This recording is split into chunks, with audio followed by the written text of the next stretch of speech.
War on Drugs. Halo, selamat siang pemirsa.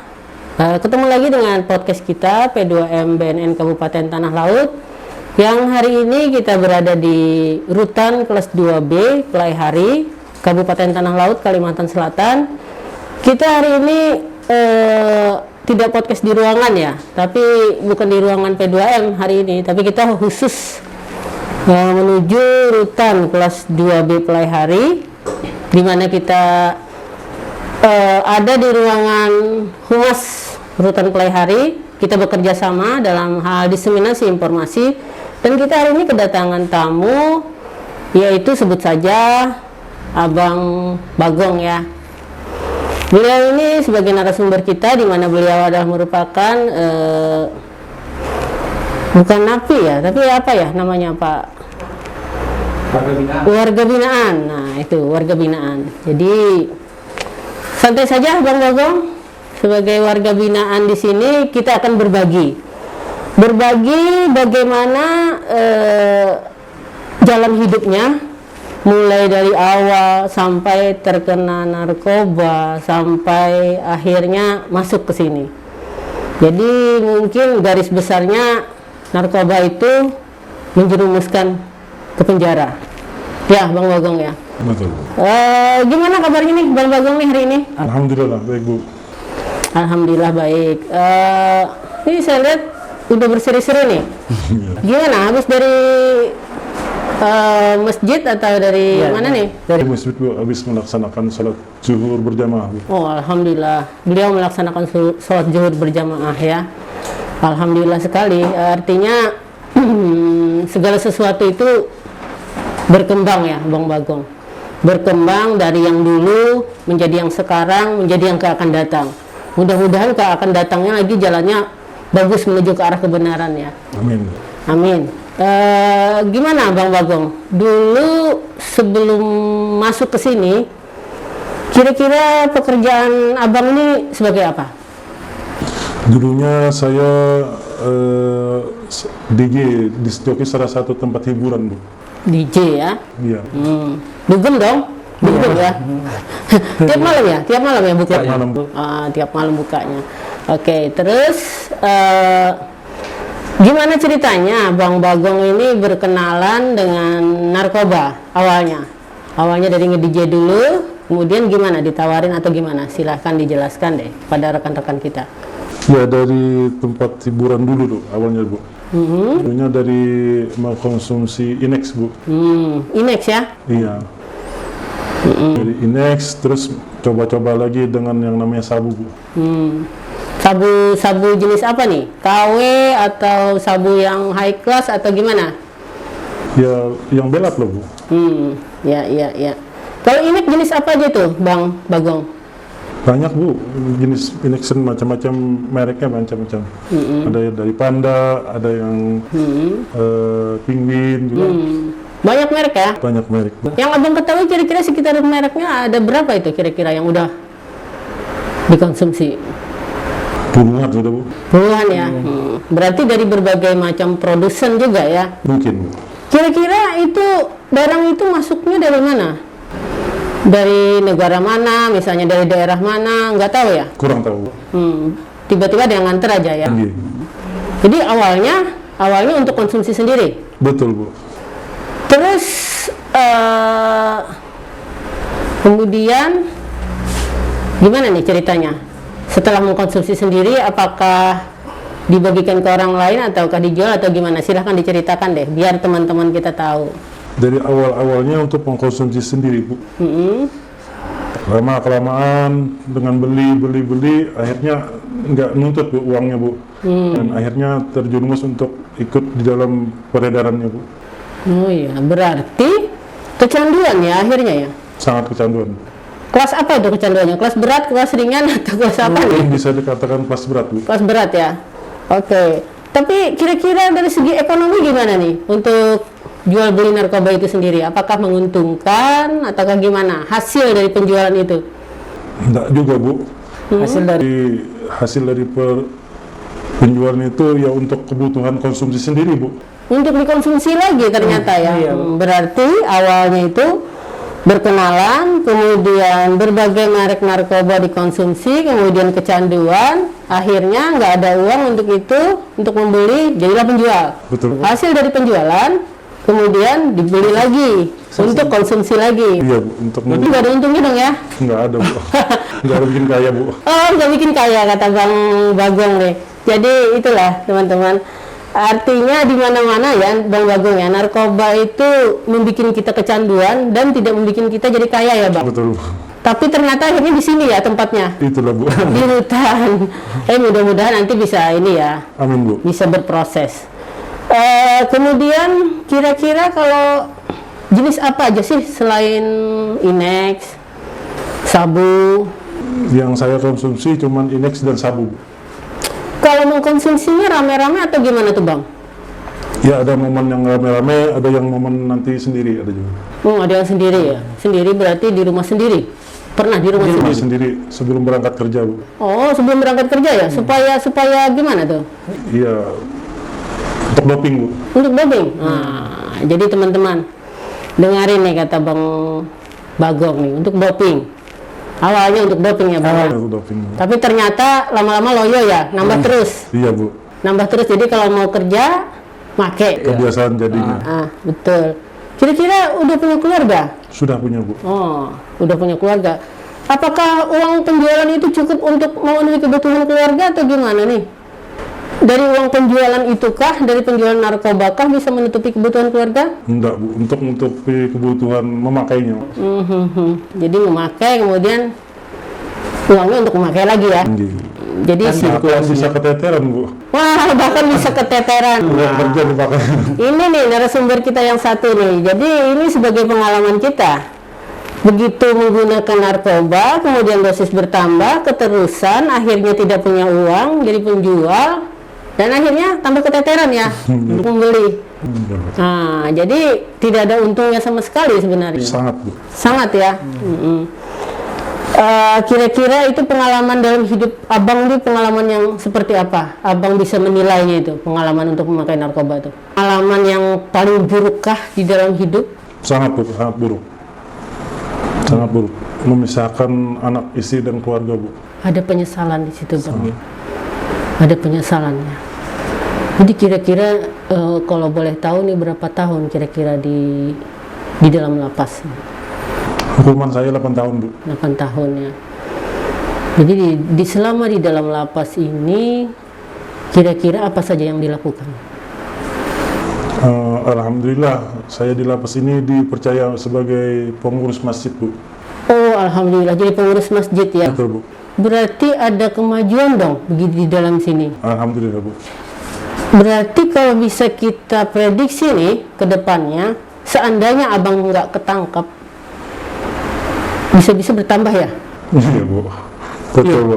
Bisa-bisa bertambah ya? Tambah parah Bu. Parah ya? Iya, Bu. Berarti ada hikmahnya ya masuk sini ya? Sangat ada hikmahnya Bu. Jadi kira-kira situasi di dalam sini seperti apa? Baik segi keagamaan, sosial, mungkin Abang bisa ceritakan kita gimana di dalam?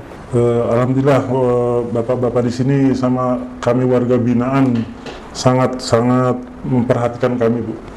Sangat memperhatikan kami dan bapak-bapak di sini juga mensibukkan diri kami untuk mengikuti kegiatan Bu, apalagi khususnya dalam kegiatan keagamaan Bu, Dalam keagamaan. untuk menenangkan kami di sini Bu.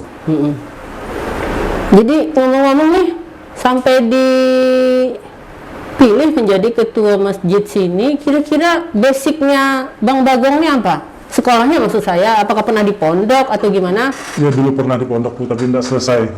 Nggak selesai ya? Iya. Apa sanawiyah atau Sanawiyah. sanawiyah ya? Dulu pernah di pondok, Iya. tapi masuk sanawiyah. Sanawiyah selesai. Iya. Artinya ada basic agama. Iya sedikit. Ya alhamdulillah mungkin itu yang mengembalikan Abang dari yang dulunya berpaling menuju ke jalan. Amin Bu. Nah, tetapi jalannya berbeda gitu ya. Ujian berbeda, jalannya berbeda mungkin seperti itu ya. Kira-kira kalau waktu Abang pertama kali itu kan semakin lama semakin kecanduan. Iya Bu. Begitu ditangkap, itu Abang sedang ngapain? Waktu ditangkap itu Sedang mengkonsumsi Bu. sedang mengkonsumsi? Betul. Beramai-ramai? Berdua Bu. Berdua ya? Iya Bu. Sama istri bukan? Bukan. Oh iya. Sama teman. Oh, alhamdulillah berarti keluarga selamat ya. Selamat Bu. Cuma untuk diri sendiri aja. Iya Bu. Sama teman-teman. Kalau jualannya ini gimana Bang? Apakah jualannya di luar atau gimana? Kan Abang jadi DJ nih. Iya. Jadi menjualnya kemana tuh? Peredarannya kami bukan di dalam lingkungan tempat hiburan Bu. Tapi kan customer tempat hiburan kan punya teleponnya. Kan nanti pertemuannya di luar nanti. Berarti transaksinya di luar ya? Di luar Bu. Bukan di dalam ya? Bukan. Di dalam ruangan bukan ya? Bukan. Jadi bukan waktu Abang transaksi jual beli waktu ditangkap itu enggak? Bukan. Jadi waktu mengkonsumsi ya? Konsumsi Bu. Setelah mengkonsumsi diinterogasi bernyanyi gitu ya? Iya Bu. Lost control namanya itu ya. Jadi ada hal-hal yang memang menjadi efek samping dari penggunaan narkoba, peredaran narkoba gitu ya Bang? Iya Bu. Terus perasaan Abang gimana setelah di dalam nih? Kalau ingat anak istri? Iya sangat sedih Bu. Karena ya saatnya kan anak-anak harusnya sama orang tuanya. Sekarang anak-anak sama ibu cuma sama ibunya Bu. Kehilangan kasih sayang orang tua yang laki Bu. Iya. Saya juga turut prihatin ya Bang ya. Iya Bu. Karena anak-anak itu memang perlu bimbingan orang tua. Mudah-mudahan saja anak-anak bisa menerima keadaan seperti ini ya Bang. Amin. Apalagi keadaan Abang seperti ini. Apakah pernah dijenguk nih oleh istri? Itu jenguk Bu. Alhamdulillah. Mungkin berikan pengertian atau gimana? Banyak-banyak berdoa saja kalau begitu ya. Mungkin kita juga perlu tidak secara langsung kita mendidik anak kita, tetapi lewat doa mungkin itu lebih tepatnya. Iya Bu. Selain itu mungkin Abang bisa introspeksi diri ya di dalam sini ya. Iya Bu, sangat Bu.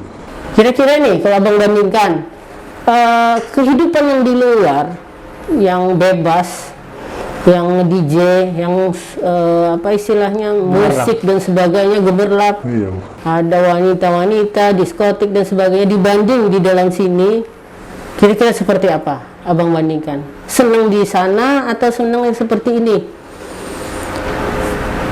Untuk kesenangan emang di sana Bu. Tapi untuk ketenangan di sini Bu.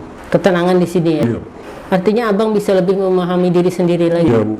menemukan ya. Iya Bu. Kalau kira-kira untuk ibadah sendiri di dalam sini gimana? Lebih banyak kah atau gimana nih? Alhamdulillah lebih banyak Bu. Dan lebih diperhatikan Bu. Lebih memperhatikan ya. Sangat Bu. Jadi ketika jadi ketua masjid harus tahu nih jamnya sholat sudah siap duluan. Iya Bu. Kalau dulu kan harus tahu nih jamnya malam Iya. udah keren duluan gitu, udah konsumsi duluan gitu ya. Jadi gitu ya seperti itu ya. Iya Bu. Jadi jauh sekali ya. Jauh sangat. Jauh sekali. Yang dulunya sifatnya keduniaan, gemerlap, sekarang udah mulai menuju cahaya. Amin Bu. Mudah-mudahan Bu. Nah, jadi Istiqomah Bu. ya amin, kita doakan aja semua. Jadi gimana nih bapak-bapak di sini nih, termasuk seperti Bang Erwin, Pak Agus, Pak Raji, gimana? Bapak-bapak di sini alhamdulillah sangat mendukung untuk kegiatan-kegiatan keagamaan Bu. Sangat mendukung program-program kami yang kami sampaikan, terus kami jalankan. Berarti Abang punya program ya di dalam sini ya? Iya Bu. Berarti membantu teman-teman sekali ya? Alhamdulillah Bu, bisa dipercaya Bu. Mengingatkan adanya Isra Mi'raj misalnya, adanya apa ya, kegiatan-kegiatan keagamaan. Iya Bu. Jadi Abang yang punya program itu ya? Iya Bu. Seperti Kami apa? akan mengelola untuk pembelajaran Iqra dan Al-Quran Bu. Oh, Iqra dan Al-Quran juga? Betul Bu. Yang ngajarin siapa? Abang juga ya? Alhamdulillah Bu. Berapa orang yang ngajarin di sini? Yang ngajarin tenaga pengajarnya ada 5 orang Bu. 5 orang ya? Termasuk saya sendiri Bu. Dari narkoba juga? Ada dari narkoba semua Bu. Oh, alhamdulillah ya. Berarti basicnya orang-orang narkoba itu bagus juga ternyata ya. Betul Bu. Mereka itu sebenarnya berprestasi sih Bu di dunia. Orang-orang berprestasi Bu. Mungkin karena mereka terjerumus dalam narkoba.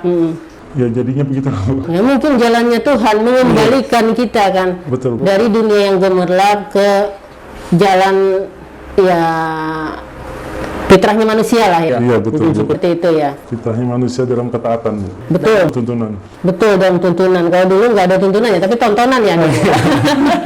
Tontonan udah ditonton orang ya. Betul Bu. Bukan main, senang DJ gitu ya. Berbanding terbalik sekarang 360 derajat. Dari yang dulunya pemandu musik, sekarang jadi memandu religi. Alhamdulillah, artinya ada berkah di balik semuanya. Amin, Bu. Dan bagaimana nih waktu abang menghentikan kecanduan itu selama 4 tahun ini? Kan waktu di luar kan kecanduan sekali nih, sangat. Bagaimana nih ceritanya? Ya mungkin karena saya ada basic tentang agama kan, Bu. Jadi setelah saya ketangkap, tidak ada lain pilihan, Bu. Saya harus menenangkan diri saya dengan bimbingan agama, Bu. Betul. Tidak ada lain, Bu. Jadi waktu kita lagi apa ya istilahnya kecanduan, kan itu gimana perasaannya kecanduan itu? Gak enak badan dan sebagainya kan? Betul, Bu. Mungkin abang bisa ceritakan bagaimana waktu kecanduan itu perasaannya? Perasaannya ya resah, Bu. Ada yang kurang gitu. Bisa. Yang menuntut harus mengkonsumsi, Bu. Jadi waktu masuk ke sini gimana nih? Ya semuanya itu kan bisa diawali dengan diri kita sendiri, Bu. Dari diri sendiri ya berarti ya? Untuk bisa berhenti besar, Bu. Berarti harus dari dalam diri sendiri, Bang? Harus dari dalam sendiri dan didukung dengan lingkungan, Bu. Lingkungan Sangat penting juga, Bu. Wah betul itu. Betul. Berarti lingkungan di sini sangat-sangat mendukung ya, Bang? Sangat ya? mendukung. Untuk kita tidak ketergantungan lagi. Betul. Selain memang tidak ada peredaran di sini. Betul. Oh iya teman-teman nih, kita kasih tahu nih untuk rutan kelas 2B Pelai Hari di Tanah Laut Kalimantan Selatan ini kita sudah melaksanakan kerjasama dengan terutama yang jelas dari rutan ke BNN itu kita mengadakan tes urin ya Bang ya. Betul, Bu. Setahun 4 kali. Setahun 4 kali itu minimal. Untuk tahun kemarin aja 4 kali Bang ya. Betul. Jadi semua napi narkoba itu dites urin. Betul. Dan alhamdulillah selama 4 kali kita melaksanakan ini negatif semua. Keadaan aman, Bu. Nah, jadi itu lingkungan itu ya yang abang maksudkan tadi ya. Betul, sangat. Bahwa lingkungan kita di rutan ini tidak ada mengkonsumsi sama sekali. Betul, Bu. Tidak ada peredaran sama sekali. Sangat. Bahkan tidak ada dugem. bisa dijamin itu Bang ya, artinya bisa menjamin kesembuhan kita dari adanya lingkungan yang baik kan. Betul. Ya alhamdulillah ya Bang ya. Kemudian untuk memotivasi diri sendiri seandainya nanti keluar itu kira-kira seperti apa nih? Punya visi misi ke depan ini setelah keluar nanti. Langkah awal sih, Bu, untuk bisa keluar dari ikatan narkoba, saya harus keluar dari lingkungannya dulu. Saya harus keluar dari lingkungannya dulu. Itu langkah awal, Bu. Keluar dari lingkungan dulu ya. Betul, Bu. Menenangkan diri, Betul, Bu. mencari pekerjaan, Itu pasti, Bu. pekerjaan yang Yang halal. DJ lagi. Bukan, sama aja ke lingkungannya lagi. Oh iya, kembali lagi ya nanti ya. Ya, memang seperti itu. Artinya yang perlu menjadi kunci utama adalah dari diri sendiri Bang ya tadi ya. Betul, Bu. Dari diri sendiri. Apapun itu yang terjadi nanti, ketika kita sudah tidak ingin lagi menggunakan, insya Allah kedepannya tidak akan digunakan lagi ya. Betul, Bu. Jadi dari keluarga sendiri ini motivasinya seperti apa nih? Dari istri, dari keluarga, apakah ada nasihat-nasihat? Ya istri mendukung aja sih, Bu. Di sini untuk biar bertenang gitu kan, Bu. Jadi suruh menenangkan diri ya. Betul, Bu. Karena tidak mudah kan keluar dari kecanduan narkoba. Wah, sangat berat, Bu. Sangat berat Bang ya. Berat. Apalagi kalau lingkungan ya. Betul, Bu. Iya, benar sekali. Dan apa dulu kan sering pakai HP ya? Apa, Bu? Nanti kalau keluar gimana? Nomornya masih disimpan atau gimana nih? Maksudnya, Bu? Nomor para customernya. Udah nggak ada lagi, Bu. Oh, sudah tidak ada lagi ya? Oh iya gitu ya. Bu. Dan tidak akan ketemu lagi ya orang-orangnya ya. Iya. Semoga nanti kedepannya tambah kuat ya Bang ya. Amin, Bu. Paling tidak untuk diri sendiri dulu. Betul, Bu. Nah, kemudian nasihat Abang nih untuk teman-teman yang menonton podcast kita ini tentunya, bagaimana nih nasihatnya tentang narkoba sampai narkoba itu menjerumuskan ke penjara? Silahkan Bang. Nah, bagi teman-teman yang pecandu, yang pemakai narkoba, tidak ada lain bagi kalian untuk cepat berhenti. Jangan sampai pemerintahan itu dengan 3 cara, entar di penjara ntar mungkin di rumah sakit jiwa atau dengan overdosis. Jangan sampai teman-teman. Berhentilah dan berhentilah. Jauhilah lingkungannya. Nah, itulah tadi dari Bang Bagong yang menyatakan bahwa hanya ada 3 tempat ya Bang bagi penyalahguna narkoba. Betul, Bu. Kalau ketangkap polisi di penjara ya Bang ya? Ya, seperti saya, Bu. Seperti Bang Bagong. Kalau ketangkap polisi di penjara, kalau udah kena saraf gimana Bang? Rumah sakit jiwa, Bu. Rumah sakit jiwa ya? Untung Abang nggak masuk rumah sakit jiwa ya waktu itu ya. Nah, terus kalau yang overdosis, OD? Parah lagi, Bu. Lebih parah lagi. Neraka, Bu. Iya. Semoga saja bisa husnul khotimah. Amin, Bu. Jadi ketika segala sesuatu yang sudah terjadi di kehidupan Abang punya cita-cita nggak ke depannya ini? Iya, punya, Bu. Untuk membahagiakan anak istri. Membahagiakan istri, ya lebih giat bekerja lah, Bu. Kemudian taat pada agama ya. Itu pasti, Bu. Saya lihat sudah ada ketenangan ini. Alhamdulillah. Kalau dulu gimana? Wah, resah, Bu. Bisa ya. Oke. Oh, berarti sisa berapa tahun nih hukumannya lagi nih Bang Bagong? Lebih kurang 4 tahun mungkin, Bu. 4 tahun ya? 4 tahun lagi. Semoga ada masa pengurangan hukuman ya. Amin, Bu. Karena katanya kalau perilaku bagus ya, Mudah-mudahan. insya Allah ada pengurangan hukuman biasanya Iya. seperti itu ya. Iya, Bu. Semangat terus ya Bang Bagong ya. Iya, Bu. Jangan lagi lepas kontrol, Siap, Bu. tetap mendekatkan diri mungkin. Amin. Tidak hanya Bang Bagong, kita juga ini karena apa? Karena lingkungan di luar kita tidak bisa menghindari kecuali kata Bang Bagong tadi dari dalam diri sendiri. Betul, Bu. Kalau kita kuat dari dalam diri sendiri, Didukung lingkungan. didukung lingkungan, benar, didukung lingkungan. Nah, insya Allah kita tidak akan terjerumus ya Bang. Betul, Bu. Berarti ada bagusnya ya Bang, yang bagian kecanduan dan pengedar dan sebagainya masuk ke dalam lembaga pemasyarakatan. Betul, Bu. Terutama ini teman-teman, lembaga pemasyarakatan yang di rutan kelas 2B Plehari ya. Betul. Karena memang sudah sangat terkontrol. Betul. Baik untuk peredarannya, penggunaannya, bahkan penggunaan alkohol pun ada itu di pemeriksaan tes urin kita ya. Betul, Bu. Alkohol juga ketahuan kalau ada di sini. Tapi alhamdulillah selama kita melaksanakan kegiatan tes urin tidak ditemukan. Betul. Sama sekali tidak ditemukan. Alhamdulillah. Makanya jadilah Bang Bagong sekarang. Bang Bagong yang dulu, yang dugem jadilah Bang Bagong sekarang. Yang punya program untuk kegiatan keagamaan. Amin, Bu. Oke Bang Bagong, terima kasih banyak. Semoga ini bermanfaat buat teman-teman yang menonton. Iya, Bu. Mudah-mudahan menjadi amal ibadah buat Bang Bagong. Amin. Artinya mengadakan penyuluhan lewat podcast ini. Amin, Bu. Artinya tidak ada gunanya tadi Bang ya. Betul. Baiklah teman-teman semua, pemirsa semua, mungkin cukup sampai di sini saja podcast kita hari ini, dan sampai ketemu di podcast lain waktu bersama kita podcast P2M BNNK Tanah Laut. Assalamualaikum.